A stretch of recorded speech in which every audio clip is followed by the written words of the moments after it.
Hi everybody, welcome to my YouTube channel. Grace Alana here, Grace the astrologer.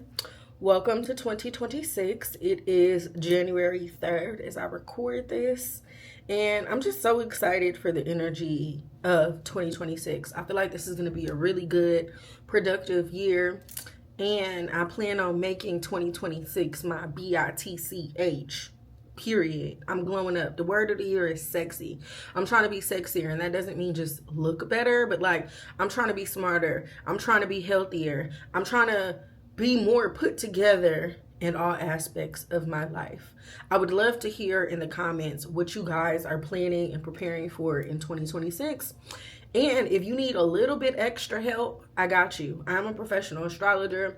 I do astrology readings as my full-time job. So if you want a birth chart reading, if you need any help planning or preparing for 2026, if you want to know what to expect from the year in general, if you want to know how any of these transits that I'm about to speak about are going to affect you, if you want to just know if the things that you have planned for the year, if they're going to actually happen, if they're aligned, I got you covered, whatever you are looking for.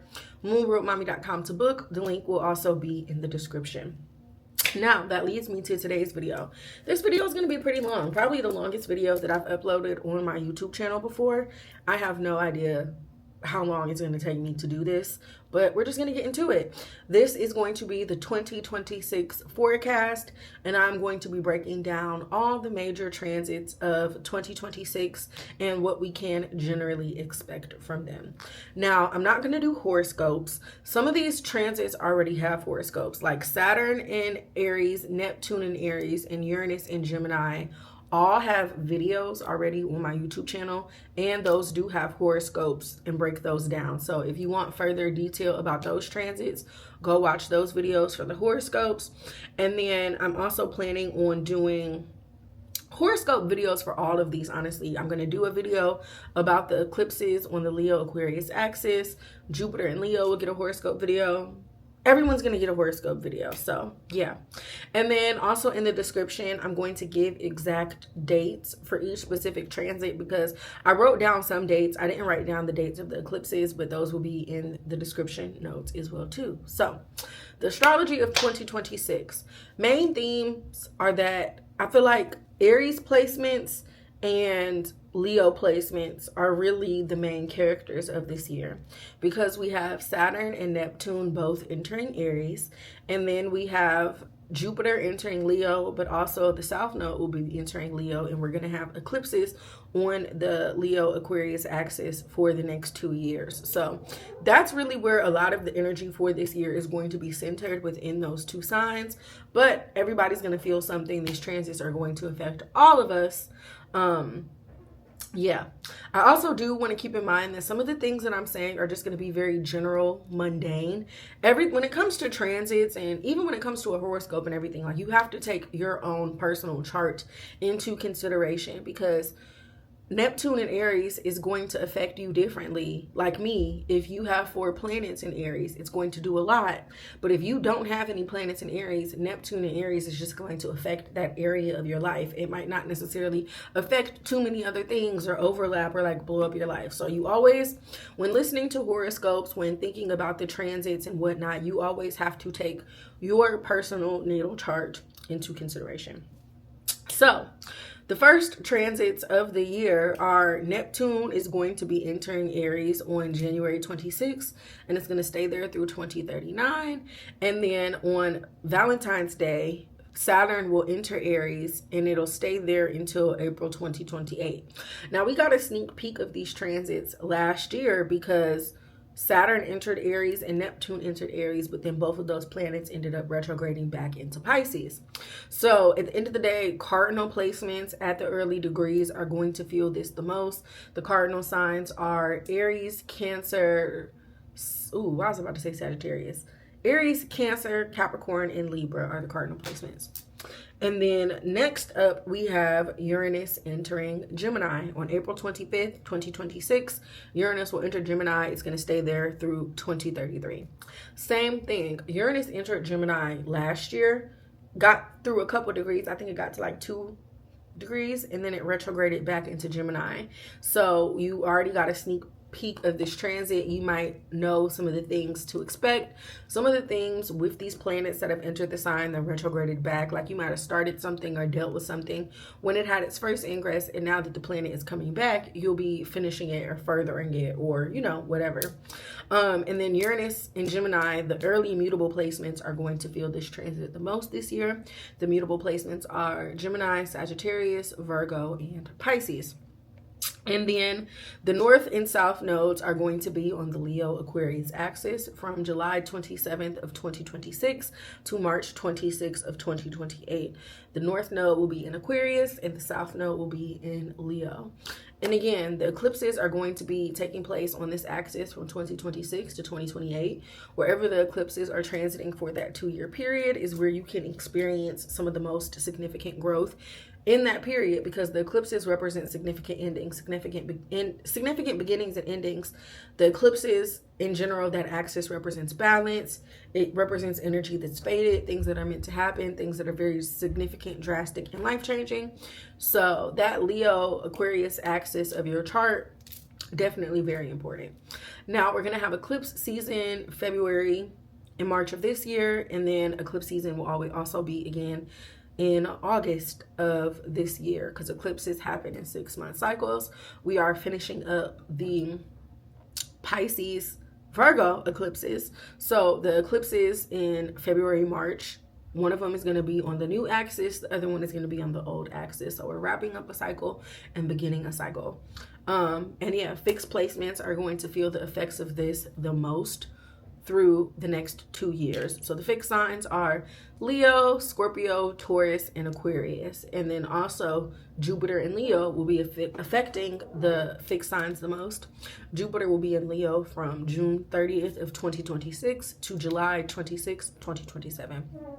And then also we have a Venus retrograde this year. So Venus, the planet of love, romance, fun, pleasure, enjoyment, so on and so forth, will station retrograde from October 3rd of 2026 to November 13th of 2026. It's going to start in Scorpio. It's going to end in Libra. And late cardinal placements and early fixed placements will be feeling the effects of this the most. But yeah, Venus retrogrades are always an interesting time. And then the Mercury retrogrades for the past 2 years were in fire signs, but now this year the Mercury retrogrades will be in water signs. From February 26th to March 20th, it'll go from 22 degrees to 8 degrees of Pisces. And June, from June 29th to July 23rd, we'll have a Mercury retrograde in Cancer. And then in October, from October 24th to November 13th, we will have a Mercury retrograde in Scorpio. So yes, those are the major transits for the year. These are the major themes and things to look out for and to expect. Now I'm pulling up my notes, and then we're going to break down each of these transits as a whole. So starting with Saturn and Aries. Saturn and Aries, Saturn re-enters Aries, and this is an interesting transit because Saturn is fallen in Aries. Saturn does not like to be in Aries. Saturn is a cold, dry, slow, restrictive planet, whereas Aries, which is ruled by Mars, it's hot, it's dry, it's fast, it's impulsive. And Saturn is uncomfortable, it's weakened, it's forced to go against the grain. And this is not Saturn at its best. It struggles sometimes to import and impose order on that raw force of nature that Aries has. Authority might be shaky, discipline is really forced, and if you behave recklessly, if you're not handling your business, you are definitely going to have to face the consequences of your actions, period. Like I said, there is a whole Saturn and Aries video on my YouTube channel. I have a Saturn and Aries just breaking down the transit as a whole. And then if you have your Saturn in Aries natally, if you're about to experience your Saturn return, there's also a Saturn return in Aries video on my YT channel as well too. So I don't know why I'm saying YT like I'm on TikTok. We are on YouTube. This is going on YouTube. But yeah, that is what you can expect if you want further detail. But yeah, your actions face consequences at the end of the day. Saturn is a planet that is traditionally associated with time, limits, law, labor, accountability, fear, structure, endurance, discipline, hard work, I was about to say Libra, but I already said that. And in Aries, which is the sign of war, it's a sign of initiation, speed, assertion. Rash beginnings might be tested. Impulsive behavior or leadership can be checked. If you start something without a plan or a major strategy, it might backfire. And taking courage without a plan is not a good idea. You might want to act, you might want to make a move, you might want to do something, and that's fine, but like, all right, where's the support to back it up? Have you really thought about what you're about to do? You can't just act with Saturn in Aries. And that's my major lesson. My sun is in Aries at the beginning of the sign, and I already started to feel the effects of this last year, but then I got my Mercury, Mars, and Saturn all towards the middle end of the sign. So like, that's why I said I'm just trying to boss up in 2026, because with these next 3 years, if you got Aries placement, Saturn is going to force you to do it. And yeah, this really all depends on what Mars is doing throughout this transit, of course. If Mars is chaotic, like if Mars is in a sign like Gemini or Sagittarius, Saturn might become harsh. It might become violent. It might become very restrictive or challenged. But if Mars is in a sign like Aries or Sagittarius or Scorpio, or if it's in Capricorn, Saturn can forge the strength through restraint, and you can really get things done.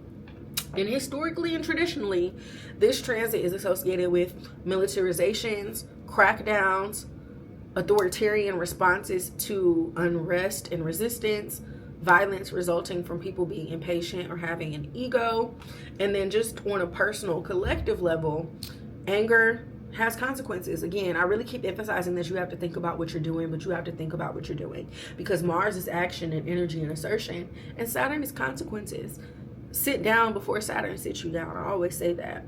Your aggression and the energy that you're feeling might reach resistance. So it's like, yeah, you want to do things. Yeah, you want to get something done, but something might be getting in the way of that. So, okay, what's your plan? How are you going to move forward through that?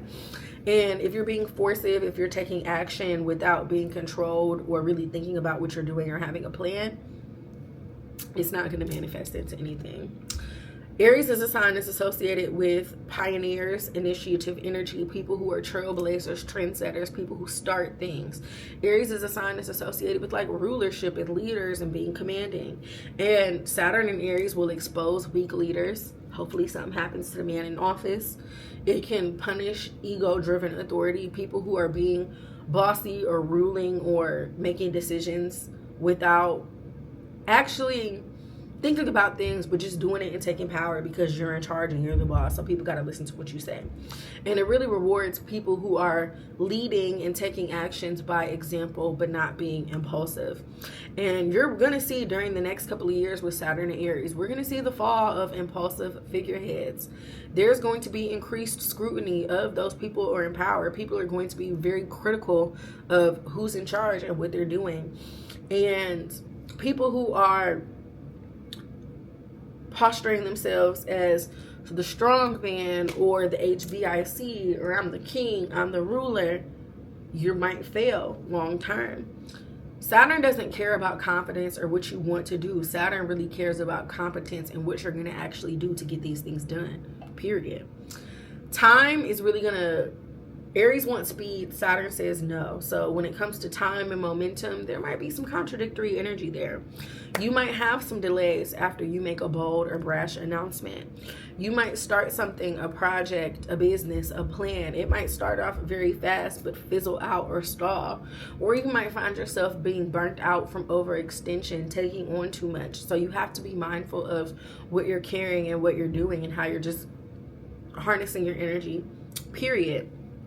And you might find yourself, even with that burnout, having injuries that are tied to haste, because when it comes to Saturn and Aries and Mars and Saturn, again, Mars wants to go fast where Saturn wants to teeter and go very slowly, and that is a recipe for accidents and injuries and people getting hurt. So you just want to be mindful of that.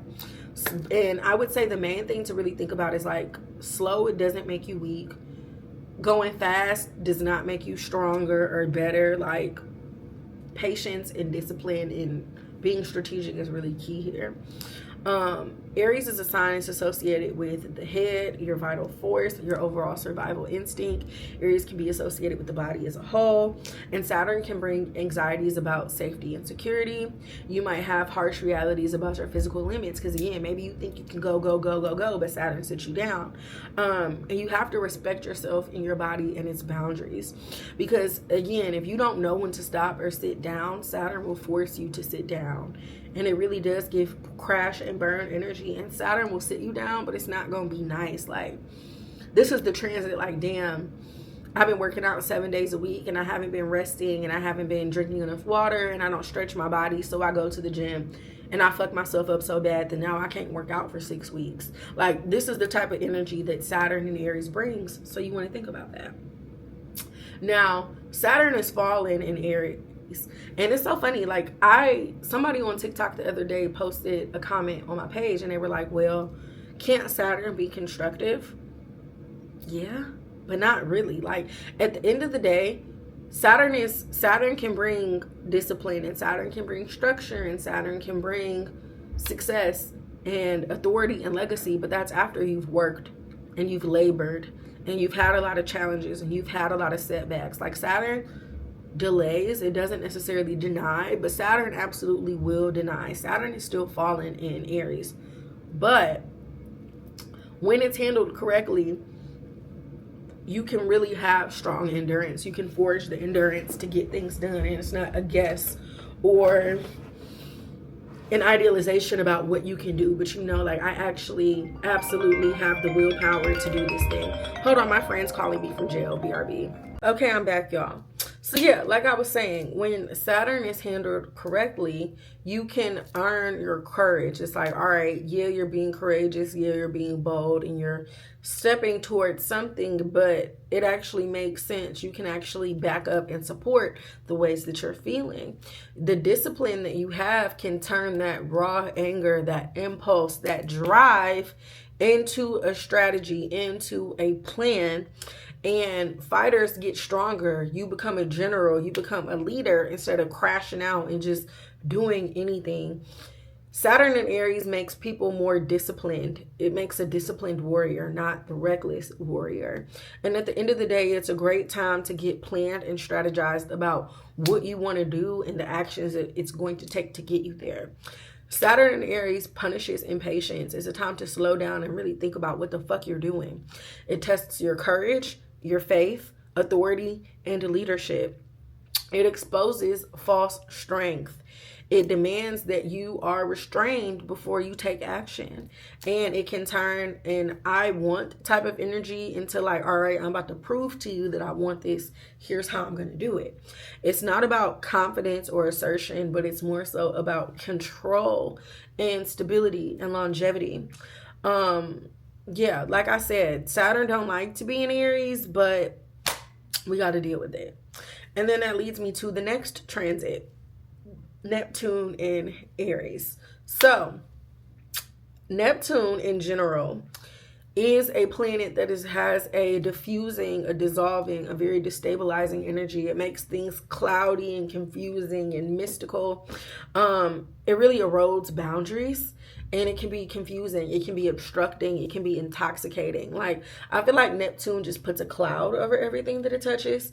And when it comes to this hot, dry, initiative, martial, forceful, direct energy of Aries, like, I'm not looking forward to this transit. I'm not. Aries is a sign that wants clarity and decisiveness. And Neptune is going to make everything less clear and all the bit more confusing. And it makes people have actions without a clear cause and taking direction without grounding. Now, Neptune stays in a sign for 14 years. So, like, this is a long ass transit. But I can say that with Saturn in Aries for the first 2.5 years, that Neptune is going to be in Aries, it can really bring a stabilizing energy, and it can help. It's like Neptune is like the dream or the idea, but Saturn can actually bring some grounding to that. And yeah, Saturn and Neptune and Aries brings a lot of misdirected, misguided energy. People are going to be acting on false premises. People might be fighting imagined enemies, things and situations that they think are getting in their way, but like it's not really bothering you. There might be initiatives that are launched on illusion, hype, or disbelief actually than reality or something that's grounded. Movements can be driven by what feels right, but not what is actually right. And this has happened when the energy is there and it's stirred up, but there's no clear vision. Now, Neptune can weaken Mars's and Aries energy and discernment. It can blur just versus unjust aggression and actions. It can turn conviction into fanaticism. And it turns courage into recklessness. It's like, yeah, I want this. Yeah, I'm going to go after this. But it's like there's no vision. There's no clarity. There's no grounding. It's just all over the place. Now, historically, this has brought up wars and struggles and things that have came where these things were justified by ideals, not necessarily facts or things that have been supported. Violence has been cloaked in moral or spiritual language. And this gives the energy of, oh, I have to save you or I have to fix this, but I'm going to force you, I'm going to snatch you up to do it. And yeah, this can bring a lot of confusion around your own personal identity because Aries is the self. Aries is autonomy. Aries is a sign of me and I am. And Neptune can bring, and Aries can bring confusion about your identity. It can bring borrowed personas and trying to do what other people are doing or trying to copy this image or take what this person had and make it my own thing. It can make people act out roles instead of actually acting or doing things from a truthful or logical perspective. And people can mistake their impulse for a destiny or for a dream. Like you might have this idea that you want to do something. It might be something that's random. And then it's like, fuck it, I'm going to go all the way in because I know this is what I'm destined to do. And it's like, nah, bro, you just had a little random idea and you took it and jumped off the porch with it. And it's like, you really shouldn't have did that. And this transit really blurs the lines between who I am, who you want to be, and who you're pretending to be. Aries is a sign that, again, is associated with pioneers and leaders. And Neptune can produce charismatic but empty figureheads. People who sound good and they look like they can walk the walk and talk the talk, but there's not really anything of substance that's backing that. Leaders that are powered by an image, but there's actually no real substance. Promises and things being done without actual structure. Inspiration and ideas with no true follow through. And this is a great prime territory for people who think that they're like the Messiah or like God-like figures and complexes, savior narratives, and leaders who believe their own myths and confusion. And like traditionally, this does not end very well. Neptune adds a layer of belief to Aries aggression. And it's like, yeah, I did this crazy thing, but it's like I had to do it. Or I was spiritually or divinely guided to. Or yeah, I did something that was crazy impulsive, but it felt right in the moment. People are going to be confusing their impulse with actual authority. There's not going to be any checks. There's not going to be any elders. There's not going to be any mentors. With Saturn there for the first couple of years, this can give oversight and kind of check some of that balance because Neptune is confusion, illusion, delusion, fantasy, whereas Saturn is realism.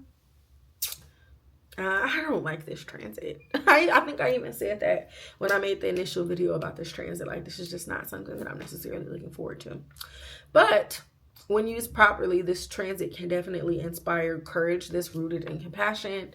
It can help people redirect their aggression into something that's more sacrificial or purposeful. This can soften raw force into actual purpose and passion. And this can dissolve cowardice, but not necessarily boundaries. But this also only works when Mars is restrained, when Saturn is providing these limits, and when the actions are delayed long enough in order for somebody to actually clarify their motives and their moves. Not fun. So yeah, at the end of the day, Neptune in Aries is going to misdirect will. It can encourage you to take action without a clear plan. It can blur courage and recklessness. It can create leaders, fighters, and movements that are driven by beliefs, but not what's actually realistic. And it can turn your impulsive ideas or behaviors into an actual ideology. you need to know what you're doing and why you're doing it at the end of the day. And if you don't know what you're doing, if there's no real plan or reason for the things that you're doing, then don't fucking do it. Period. Uranus and Gemini. So Uranus is a planet that's associated with sudden ruptures and disruptions, separation, things that are shocking, things that are impulsive, things that are unexpected, rebellion, freedom, unpredictable change. Like in the Gemini house of your chart, just expect the unexpected for the next 7 years, truthfully, because Uranus, you never know what to expect with Uranus, truthfully. In Gemini is a mutable air sign that's ruled by Mercury. It's associated with speech, trade, movement, learning, messages, intermediaries, and blending things together. And this really does create instability in the mercurial realm. What connects people might become unreliable, and what informs people might become a little bit crazy or chaotic. Like I said earlier, for these first 3 transits, for Uranus and Gemini, for Neptune and Aries, and Saturn and Aries, I already have full-fledged breakdowns and horoscopes on this channel. So go watch those videos if you want more in depth. At the end of the day, this is going to disrupt communication. Gemini is a planet that's associated, a sign that's associated with language, writing, news, transportation, commerce, education, informal exchange as a whole. Informal information exchanges, but also formal information exchanges as well too. But it's everything about sharing knowledge, communicating, movement as a whole. So Uranus here can break normal channels. There might be different ways of communicating and insights that we're seeing as a whole. There might be crazy or erratic information that's coming out. This can definitely accelerate rumors and half-truth and a lot of this fake news BS that we deal with. And it really rewards speed over accuracy. Like, people are going to be putting things out just to get it done, to be the first to say it, to be the first to do something. They don't really care about if they're right or if what they're putting out is accurate. And when Mercury loses order, it really gives confusion. And you have to be mindful. Like, during this time, and especially like Uranus and Gemini makes me so nervous when you think about like all the deep fakes, all this crazy stuff with AI. Like, a lot of these videos online, you can't even tell if they're real or fake. And like, it's at the point now where if I see something that looks a little bit too crazy, or if the energy is just off, like, I'm going to assume that it's AI first. I'd rather think that it was fake than actually it's real and I can't tell. Like, I don't know. I just rather think that it's fake.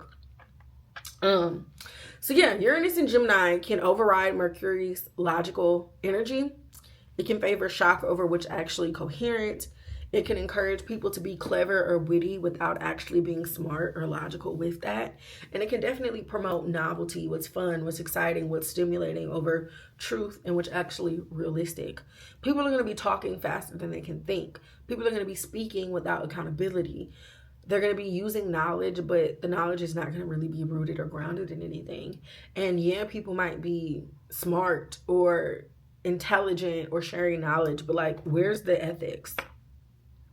When it comes to movement and trade, like, Uranus is associated with merchants, messengers, short distance travel, market exchange, contracts. So like, there can be a lot of trade disruptions. There can be volatile markets that are tied to like information. There can be a lot of transportation and logistical issues, and there might be some unreliable agreements and business contracts and things like that. At the end of the day, if you make a deal, if you rush into something impulsive, it's going to be broken quickly. Information can move fast and quickly, but there's going to be consequences that come from that. Gemini is a sign that divides. Uranus is a planet that is associated with fragments. So like, short attention spans, information overload, people knowing a lot of things but without any actual depth. It's like, yeah, you know a lot about these bunch of different topics, but when I ask you a question of depth, you can't answer it. And I could see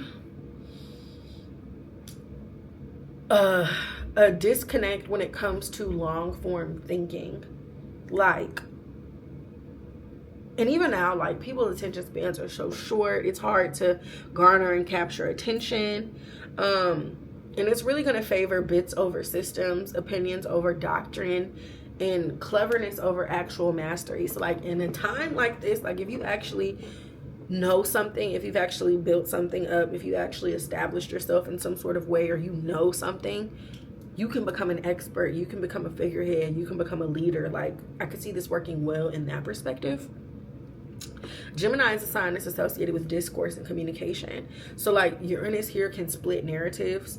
It can encourage contrarianism just for its own sake. People are going to be saying crazy, outlandish things just to be different. And it's like, all right, what does this really mean? What are you actually standing on? Nothing. It can turn people being crazy or disruptive or a disagreement into someone's actual identity. And this can make it cool to be a contrarian.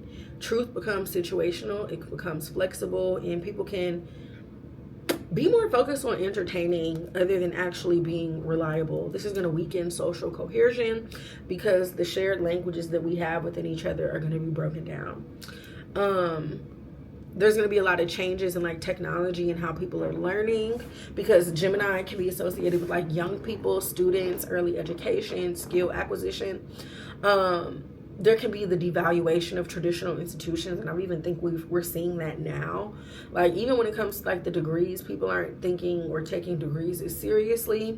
There's going to be an emphasis on speed and hacking things versus actually being reliable, being methodical, being diligent. And we're going to see a lot of skills and a lot of jobs and a lot of things become obsolete very quickly, which makes me nervous. And we're going to see like the rise of like a lot of technological things when it comes to learning and advancements, a lot of AI, which is unfortunate.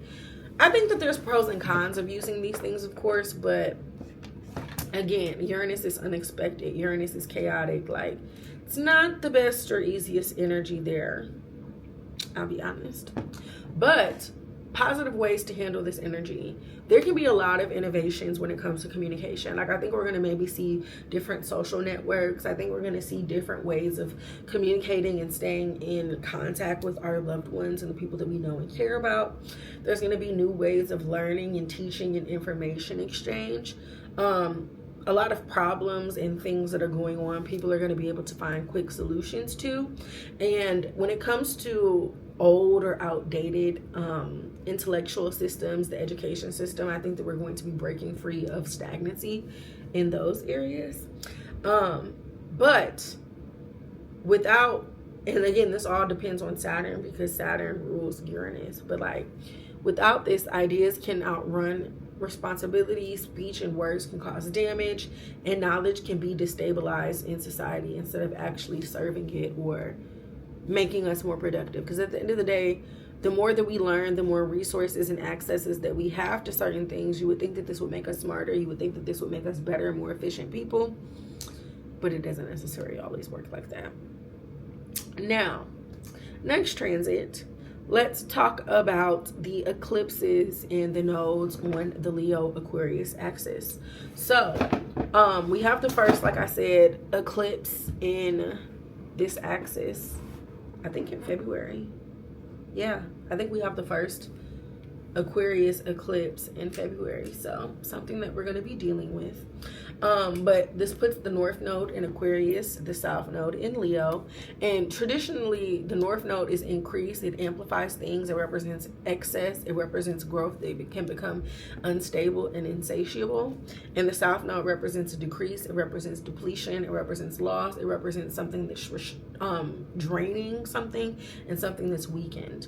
The nodes aren't something that's like karmic or wish fulfilled like modern astrology tells you. They exaggerate whatever they touch, often uncomfortably. Eclipses represent things that are fated, things that are destined, things that are life-changing, significant endings and beginnings. They represent significant events, breaks, revelations, removals. And the nodes, that axis where the nodes are taking place for you, is where that pressure is going to be applied. Because everything in astrology is an axis, which you have on one side, you have on the other, but especially the nodes, because they go in pairs, it's about that overall axis. So Leo, this axis really is about who holds authority and why they have the power. Leo, which is the South Node, is a sign that's associated with kingship, personal authority, your ego, your reputation, your image, ruled by charisma and identity. And Aquarius, which is the North Node, is the collective, the groups, the councils, the groups, the assemblies, the world at large. It represents systems that are over individuals, and it rules by structure, not necessarily by personality. Like Leo is the king, but Aquarius is what rules and what restrains the king. So South Node in Leo, this could really bring up the fall of ego-based authority, because again, South Node is loss, it's depletion, it's an undoing. So this can weaken a lot of celebrity power, and I think we're seeing that. Like, people are sick of celebrities, people are sick of the influencer culture, people are sick of all this consumerism and being force-fed a bunch of products and bullshit, period. People are going to be less focused on the personality-driven leadership. It's like, fuck who you are, fuck what you have, but what are you going to actually do for us? How are you going to actually benefit people or society at large? We're going to see a decline in that. There's also going to be an exposure of hollow authority. It's like, yeah, you're in a position of power, but what are you really doing? What do you really stand on? Why are you here? Leaders are going to lose their legitimacy when their image is their reality. It's not the end of leadership, but it's the end of unchecked, self-centered leadership. And things that are tied to Leo can get drained when it comes to fame without merit, when it comes to status without responsibility, or authority without actually taking accountability here. Like, South Node in Leo is going to humble a lot of people. But with the North Node being in Aquarius, this is an expansion of systems and collectives. This amplifies, it expands. So this can be the growth of movements, networks, and a larger collective identity. The power can shift towards groups, councils, and organizations. All the power isn't just going to be in one person's hand. And I love this because Pluto is also in Aquarius, and this is something that I have been emphasizing with this Pluto and Aquarius transit, is that, like, all right, power to the people.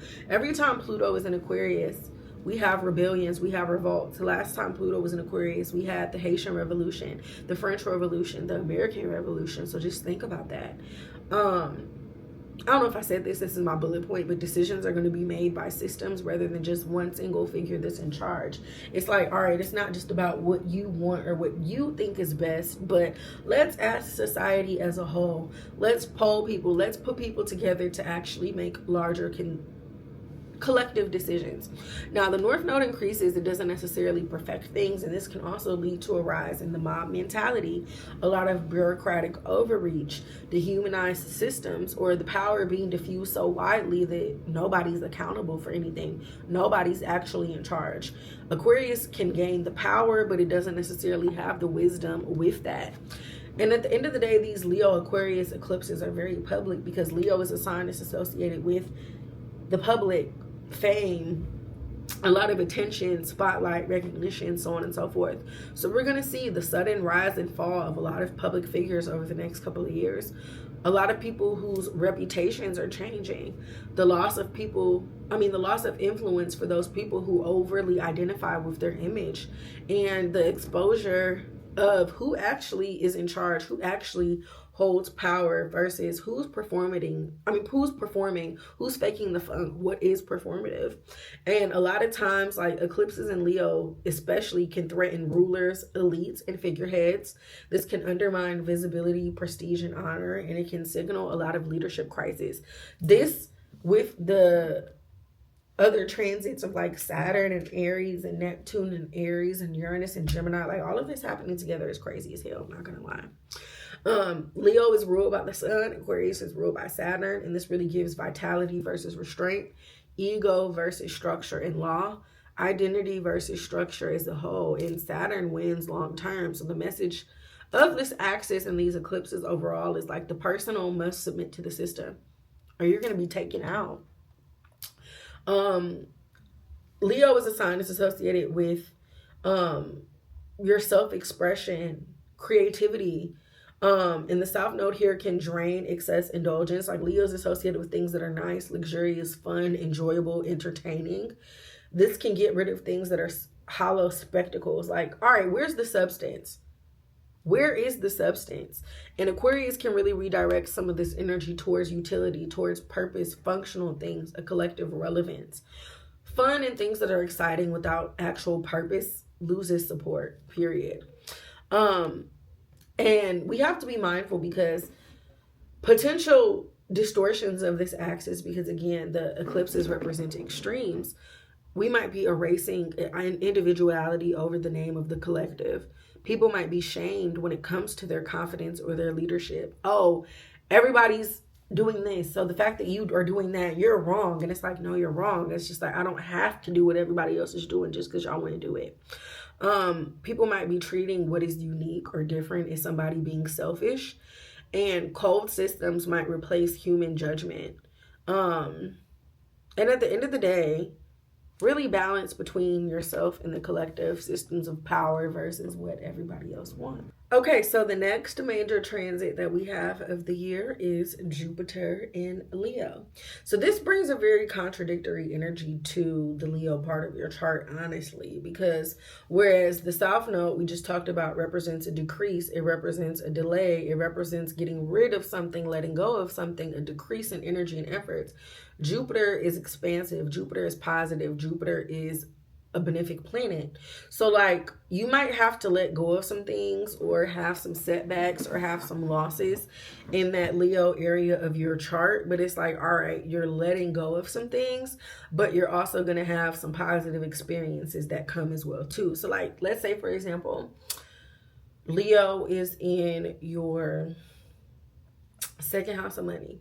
So you can say that like, all right, through 2026, 2027, you're going to experience some significant changes with your pockets, with your coin, right? So like it might show up as the eclipse happens and you get laid off and you're not working for a couple of months. But later on, when Jupiter enters Leo, you get a job and it was a better paying job than you ever had before. And it gives you more flexibility. And now you can spend more time with your baby. So that's really a lot of energy there. I think I'm actually going to make a video on here about just the Leo house next year and talk about the different ways that the South Node and Jupiter can manifest for people, because I think that that's very interesting. But yeah, Jupiter in Leo. Leo is a solar sign ruled by the sun. Jupiter is growth, expansion, opportunity, positivity. Jupiter is wealth. Jupiter is benefits. Jupiter is generosity. Jupiter is philanthropy. Jupiter is knowledge and wisdom. Jupiter is spirituality. So yeah, Jupiter is, it's not necessarily strong by rulership in Leo, but Jupiter is comfortable in Leo. It's fine.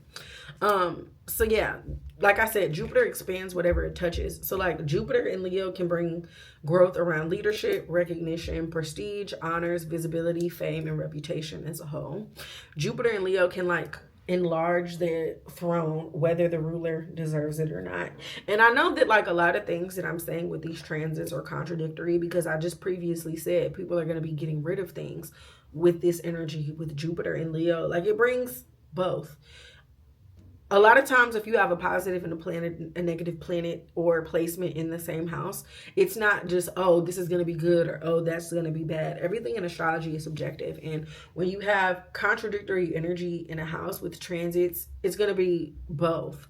So yeah, Jupiter can give opportunities to leaders.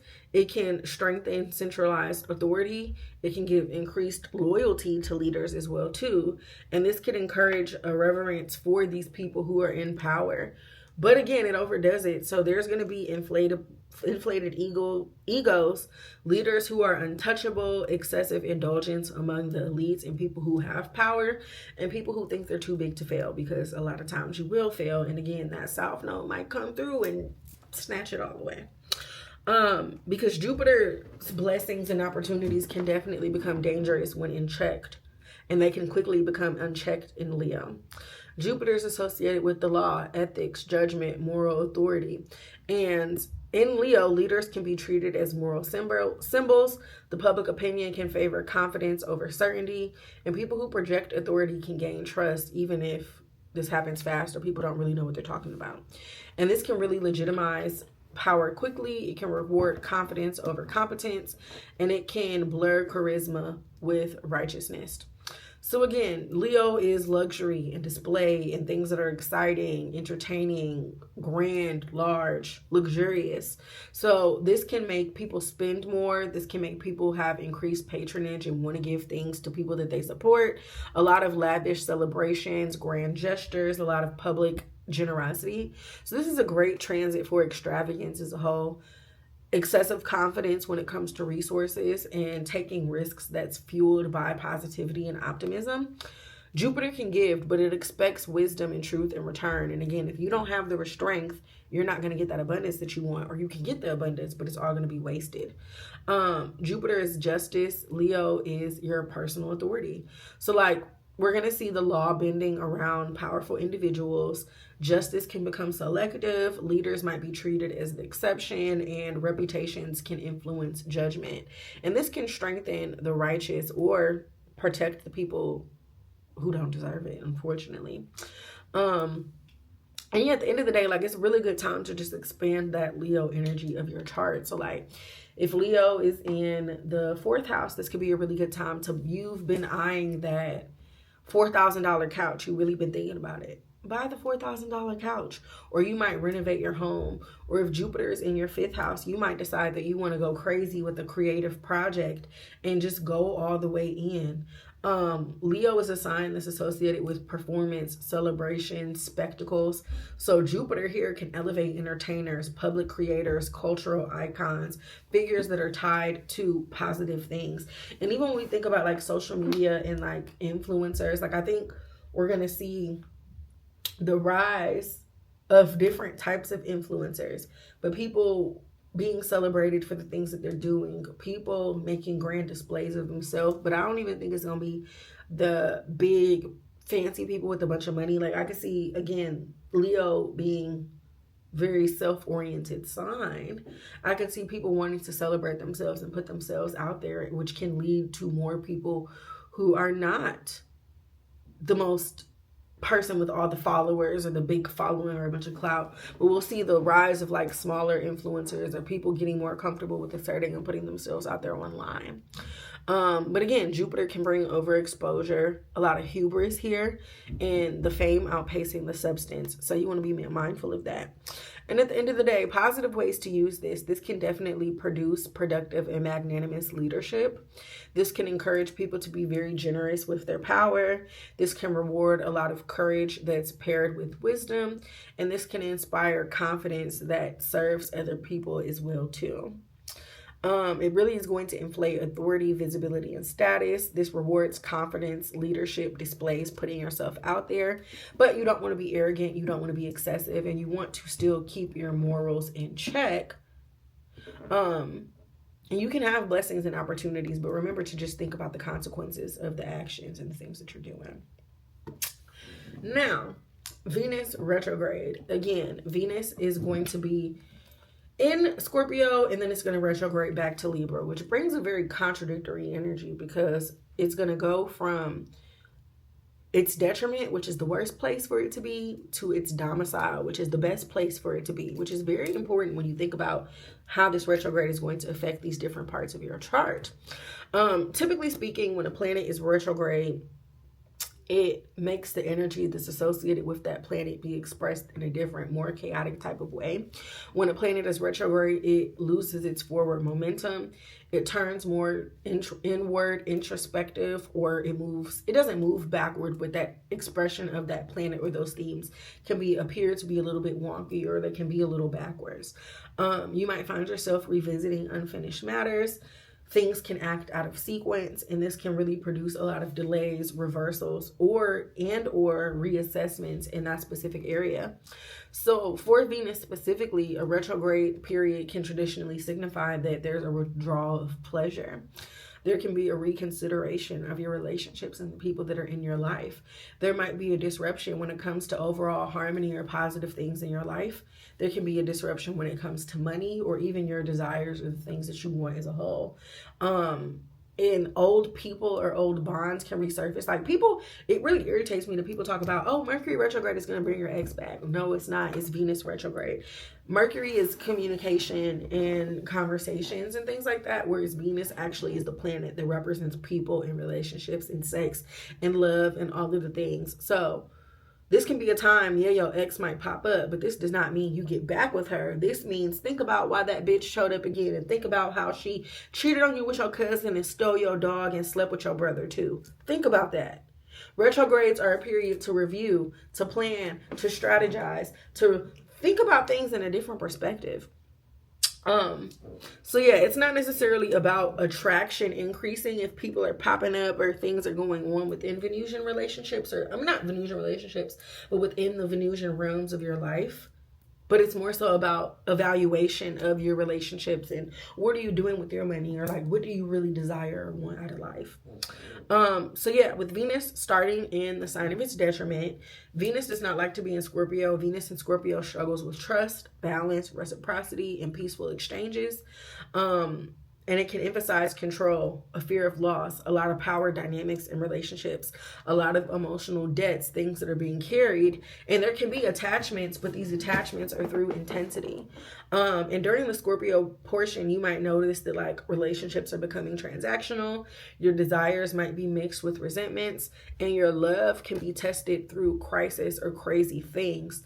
And money issues might involve dependency, debts, or even deeper entanglements. Venus in Scorpio exposes what pleasure or what you like or want is actually costing you. What is it worth? And the retrograde is going to intensify this exposure period. And when it comes to Scorpio digging up things from the past, you might expect the resurfacing of past betrayals, old lovers, especially if those dynamics were tied to power imbalances. There might be some financial entanglements that need to be addressed, or you might be addressing emotional obligations that were never fair or clear. This is not, again, about reconciliation or getting back or going back to something that you've done before, but it's about accounting and thinking about what happened and why. And it's like, all right, Scorpio makes you ask, like, who holds the power here and why do they have the power and authority?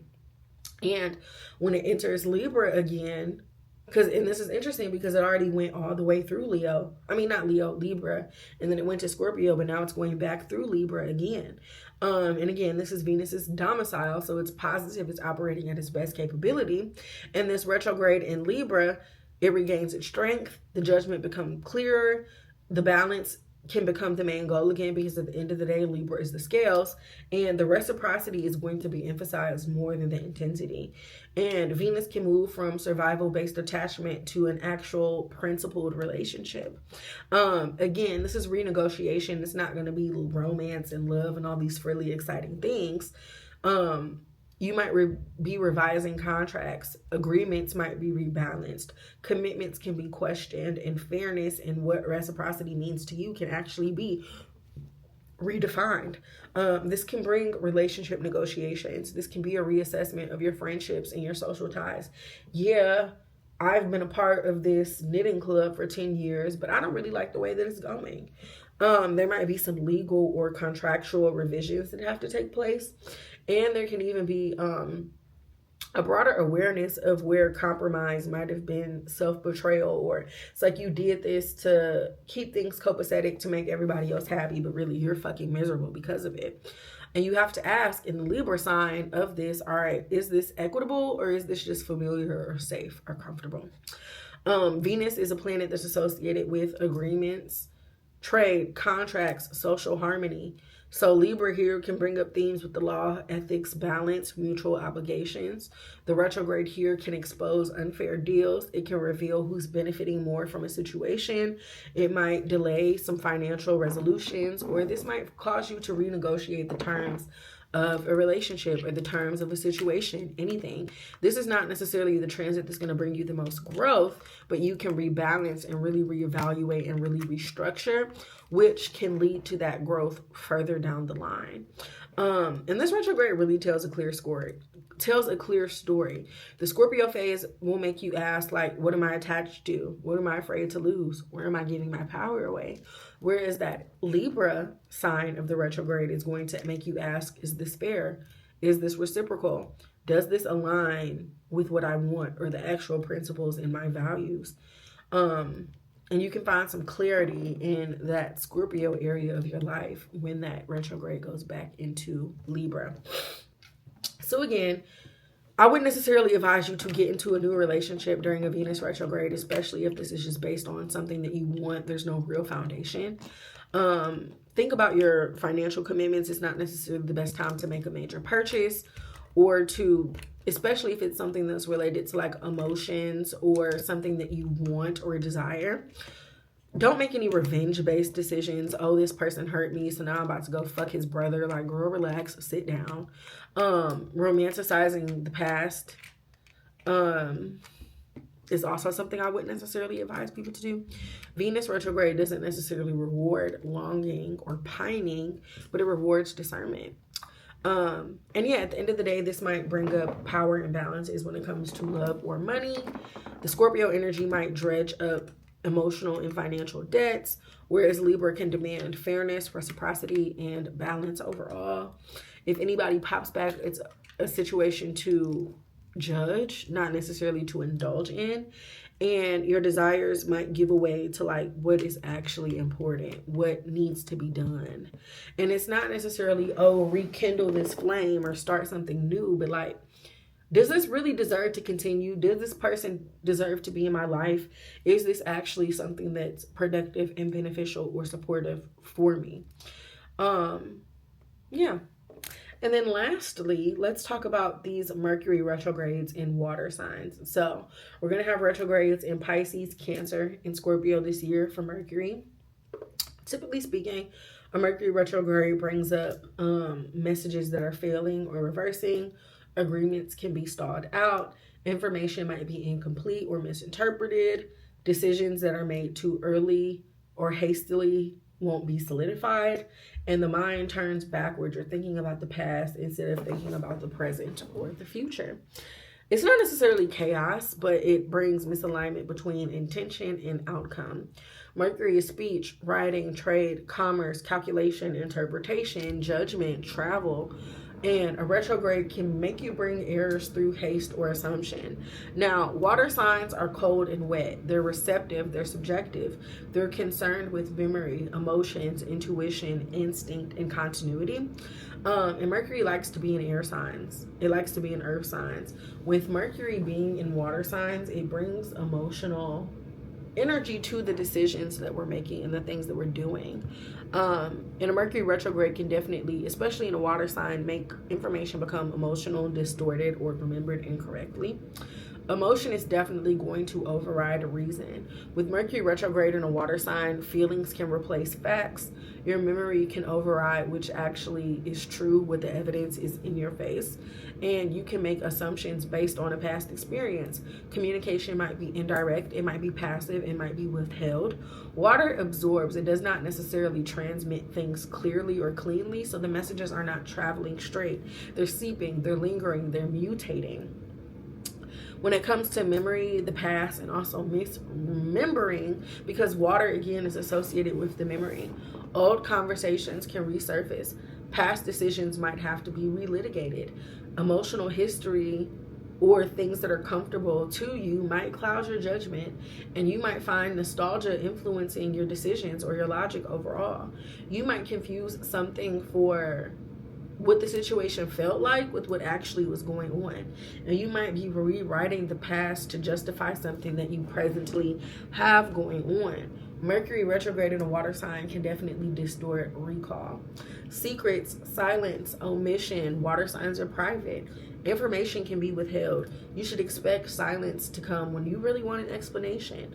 People are going to be communicating passively. Things are going to be implied rather than be stated or said outwardly and directly. What is said, what is not said, honestly, matters more than what people are actually directly saying.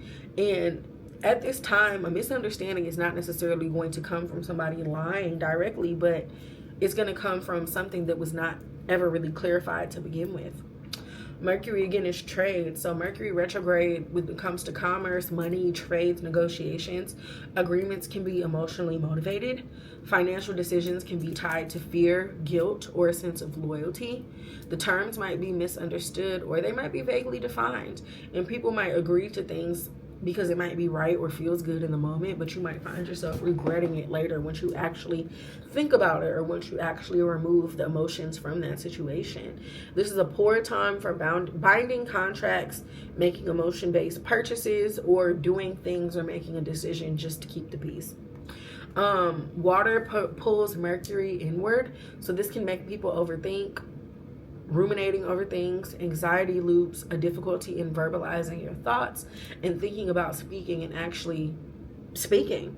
This is a great period for, well, not great, but like classically, this brings up miscommunication through tone, people taking everything personally, and people reading between lines and trying to synthesize and put stuff together that's not actually there.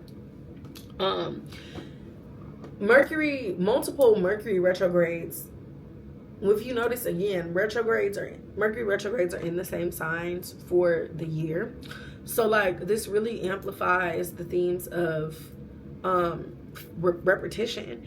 And when the themes repeat, this can definitely bring up emotional misjudgment that becomes cyclical. People might be revisiting the same misunderstanding. So it's like you and your boyfriend keep getting to a same argument about the same thing. Or lessons might be slower to integrate, or clarity can come late. It doesn't come early. So typically speaking, you should review any emotional decisions that you're making. Re-examine some decisions that you've made in the past, especially if they were emotionally based. Clarify some of your unspoken expectations. You might want somebody to do something, but you're not clearly verbalizing that, and then you're mad that they don't do it. What sense does that make? Listen more than you're actually speaking. Verify information twice, double check, triple check, and put your feelings on wax after you actually reflect over them. It's a time for revision, not initiation. So yeah, like I said, there's a lot of contradictory energy that goes on this year, but I feel like that's truly just the essence of life. There's a lot of major transits this year. Within 2024 to 2026, all of the outer planets have changed signs, which is something that we have not seen happen since the 1700s. And I actually want to make a video about this. This is something I've been meaning to do for like the past year, honestly. But I'm going to get that done and posted, because when you think about the way that things are going society-wise, the outer planets affect us more on a collective level. Anytime that the outer planets are all changing signs within a quick time frame, we see major disruptions and changes and things in the world. So I'm very curious to see how this energy is going to play out for us now. But yeah, lots of changes coming in the world, lots of changes in general with the nodes changing signs. We're having eclipses on a different axis. There's just a lot of different energy here. So yes, again, go watch the other videos that I've referenced. Go click that link in the description to book a reading. If you want to book a reading with me, I can help you break down 2026 as a whole. I can answer any questions that you have about your plans for the year, or we can just do a reading in general. I can answer any I have the hiccups, wow, any questions that you have about your life, anything astrological. I got you. Thanks for watching. Please subscribe. Please subscribe. I'm trying to hit 5,000 subs before the month is over. I definitely think that that is something that is attainable. And yeah, like I said earlier, comment and let me know what you want to accomplish in 2026. Let me know how these transits are going to affect you and what you are expecting from them. And yeah, I love you guys. I'll see you in the next video. Thank you so much for watching, subscribing, sharing, every comment, every person that supports this channel. Just know that I love you. Mwah.